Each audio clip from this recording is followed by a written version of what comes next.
Hello, and welcome to this video, where I will be showcasing how to test the Ready model for fall detection using the PSOC 6 AI Evaluation Kit. I will start off by showing you how to get the model onto the board, and then I will show you how to practically test it. If you got this model from our website, you will have received a hex file from which you could flash.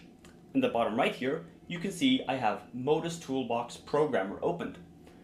At the top, I need to select the correct board, and that is the 062S2 AI.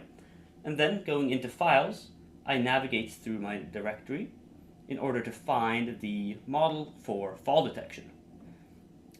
If you have multiple files, you need to make sure it is the one labeled AI Eval Kit. Then, I simply connect and program the board.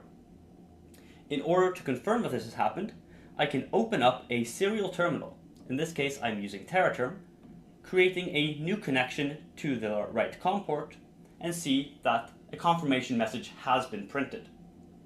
Now, I will show you how to practically test this. In order to remain mobile, the model can be run without an attachment to your computer. In this case, attaching a battery to the J3 port will work, just on the back side.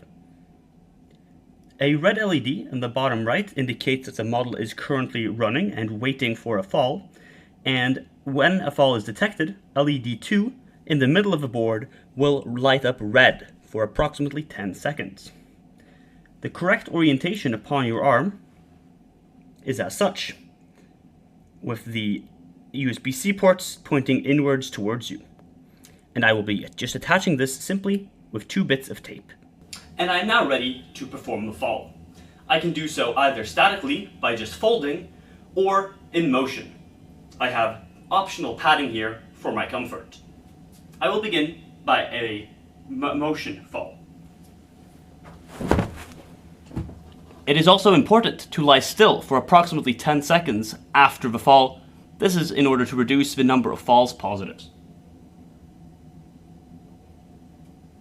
And as you can see, a red LED in the middle of the board has lit up, indicating that a fall has been detected. Now, hopefully, you can use this to perform your tests on the Ready model for fall detection as well. Thank you for watching. You can find more information and links to the model in the description below.